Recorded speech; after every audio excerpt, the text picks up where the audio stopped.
Bien, chicos, como, la, como ya saben, la clase después de los exámenes siempre vemos lo que son las respuestas de los exámenes, resaltando las incorrectas para corregirlas, ¿no? Para su suerte, esta vez solo tuvieron una falla y el resto estuvo muy bien, que fue cuando se instauró la Constitución Política actual de México, que hubo dos respuestas principales, una correcta que fue en 1917 y otra incorrecta que fue 1994. En 1994 ocurrieron varias cosas muy importantes para México, como el poner en funcionamiento el TLCAN y la crisis de México del 94 que posteriormente daría la creación del SAT, ¿no? Sin embargo, aquí hay que tener en cuenta que porque en 1994 ha sido una fecha muy importante, no todo lo que veamos a ver pasó en esa fecha. Así que para dejar un poquito más claro este tema, vamos a ver un poquito de la creación para también tener en cuenta en 1917 como algo importante y vamos a dar algunos datos para no confundirnos tanto con el 1994 y el 1917. La tarea de hoy no va a haber preguntas, no va a nada, solo va a ser que tomen notas. Como les digo, solo es una pregunta que estuvo mal, así que va a ser un video increíblemente rápido. Para empezar, vamos a empezar con Venustiano Carranza. Este, este personaje fue presidente de México en los periodos de 1917 a 2000, a 1920. O sea, él estuvo a cargo cuando se instauró esta constitución política. Venustiano Carranza estuvo a la par o fue contemporáneo de lo que fue Porfirio Díaz. Porfirio Díaz, si se acuerdan del porfiriato, fue cuando este personaje tomó la presidencia a la fuerza durante más de 30 años, estando reeligiéndose de manera turbia, poco legal, si quieren decirlo, bueno, muy, muy ilegal. Entonces, una vez que este personaje, Porfirio Díaz, por enfermedad y por edad, tiene que dejar su mandato, su reinado, por decirlo así, su dictadura, entonces Venustiano Carranza, que había estado activamente en contra de él durante todo este tiempo, desde el punto político, toma la presidencia y hace una reforma total a lo que es la constitución política de 1857, que es la que hasta actualmente había estado rigiendo México, que si se acuerdan, está de un tinte liberal y que permitía la reelección y no permitía que hubiera un Senado. Que recuerden, el Senado es el que se encarga de controlar las acciones presidenciales. Entonces, y esto pues le da un total poder, que en este caso había sido ¿cómo se llama?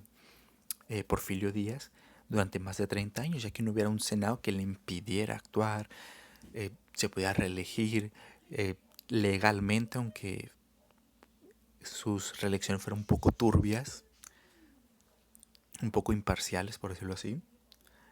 Entonces ya Venustiano Carranza primero restaura un Senado. ¿Qué es el Senado? Son este grupo de personas que se encargan de aprobar o no las decisiones presidenciales. El actual presidente de México puede decir, yo quiero hacer la guerra a Cuba, pero él no puede dar la guerra, declarar la guerra a Cuba, ya que esa decisión primero pasa por un Senado, ellos votan si esta decisión presidencial se va a hacer o no. Si ellos dicen que no, pues no se hace. O sea, ellos se encargan de ser un filtro entre las propuestas del presidente y los hechos reales. Otra es que prohíbe la reelección. Y al prohibir la reelección, ningún presidente puede estar más en el cargo de lo que debe. O sea, si cuando pasa su periodo, ya el presidente no puede decir, pues quiero estar más años. Ya no se puede legalmente. Nunca, ¿eh? No es como que un presidente esté ahorita, luego entra otro, y luego el presidente que estaba antes dice, pues quiero volver a hacerlo. No, no, ya no se puede nunca. Fuiste presidente una vez y ya no puedes volver a repetir ni en la próxima, ni en tres gobiernos más. No, ya no se puede. Otra es que cambia los tintes de la Constitución. Como antes era liberal, ahora la hace eh, multifilosófica. ¿A qué se refiere con multifilosófica? Que tiene en vista varias filosofías, tanto sociales, liberales, como políticas y sociales. Algo muy interesante es que esta constitución de 1917 fue la primera en todo el mundo, o sea, no en América Latina, no de habla hispana, en todo el mundo, incluyendo Rusia, en ser social, en incluir la educación gratuita, en incluir las garantías individuales, en incluir em, la sanidad gratuita. Todo esto fue la primera en incluirlo en todo el mundo. México fue el primer país realmente socialista constitucionalmente. Hace unos años antes de que se instaurara esta constitución, a la par que México estaba haciendo su lucha social, en Rusia también pasaba lo mismo. Sin embargo, México fue el primero institucional con una constitución. La constitución en un país, si se acuerdan, es mucho más importante que los tratados internacionales. O sea, que aunque la ONU diga que se tiene que hacer algo, México lo tiene sobre esos mandatos de la ONU. Así que es totalmente inherente los derechos y responsabilidades de los mexicanos que aquí se establecen. Esto deja a México actualmente en 2020 que estoy hablando esto, en un país capitalista con enfoque social. ¿A qué se refiere con capitalista con enfoque social? México es capitalista por su enfoque socioeconómico, ¿no? ¿Cuál es? Es el de el neoclásico. Nuestro enfoque económico es el neoclásico, es el mismo que tiene Estados Unidos, que es el que hay que conseguir dinero, hay que conseguir eh, entradas de ingresos de donde sea.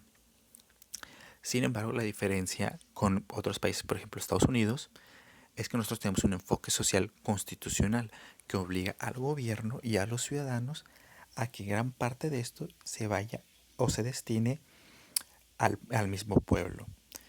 Un ejemplo enorme son los que han ido o tienen familiares en Estados Unidos, de que allá la asistencia social es increíblemente escasa. Y así como escasa y difícil de conseguir. Aquí todos tenemos un seguro social, todos podemos acceder a un seguro social como estudiantes, como trabajadores, todos tenemos derecho a uno. Es muy fácil conseguirlo, es algo que en Estados Unidos es muy poco, como diré, muy poco pensable aspirar. Pues hay muy poca gente con seguro social ya que los fondos que el gobierno le destina a eso son ínfimos. ¿Por qué? Porque constitucionalmente no lo tiene instaurado como nosotros. Así que México actualmente sería considerado un país capitalista por su enfoque económico. Sin embargo, muchos de los ingresos que conseguimos son destinados al mismo pueblo, a pagar la educación, a mantener la seguridad, a mantener esta seguridad social y sobre todo, aunque no suele parecer, se mantienen muchos derechos. Sí sé que actualmente se escuchan muchas noticias de violencia y todo eso. Sin embargo, pues muchos de los enfoques y gastos del gobierno van o tienen pensado irse hacia resolver estas problemáticas sociales. Muy bien, como les digo, nada más era esta única pregunta la que tuvieron mal. Recuerden, 1917, que fue inmediatamente después del porfiriato, que el porfiriato pasó en los 1800, a finales de 1800, fue cuando se instauró la Constitución actual de México. Que sí se han hecho más de 200 cambios en estos últimos 103 años. Sin embargo, pues sigue siendo la que rige a México, ¿no? Y en 1994 hay que separarlo, que en 1994 fue el Telecan, la entrada del Telecan, es Tratado de Libre Comercio, y la crisis del 94. Recuerden separar estas dos fechas en su mente, en ambas pasaron cosas muy importantes. Más cerca del 2000, que es 1994, pasó todo lo económico, y más cerca del 1900, que es 1917, perdón, pasó la Constitución el Porfiriato, Venustiano Carranza y todos estos ámbitos revolucionarios. Muy bien, chicos, los dejo. Antes que se me olvide, los que hayan varias clases, varias materias conmigo, a lo mejor se acuerdan de los practicantes. Los practicantes van a estar apoyando en algunos videos próximos. Para los que lo extrañan, van a volver. Obviamente, como no estamos en clases presenciales, no nos van a apoyar con clases presenciales, pero sí los van a poder escuchar en algunos videos, tal vez verlos por ahí en un video o algo. Para los que los extrañaban, pues van a volver estas próximas semanas. Van a estar trabajando con nosotros tal vez unas 2 o 3 semanas. Y pues tal vez no me escuchen tan seguido, pero los temas se van a seguir manteniendo, ¿no? Igual cualquier duda me la pueden hacer a mí con toda facilidad. Aunque el video sea grabado por uno de ellos, directamente las dudas van hacia mí, ¿no? Muy bien, chicos, nos vemos mañana en el siguiente video.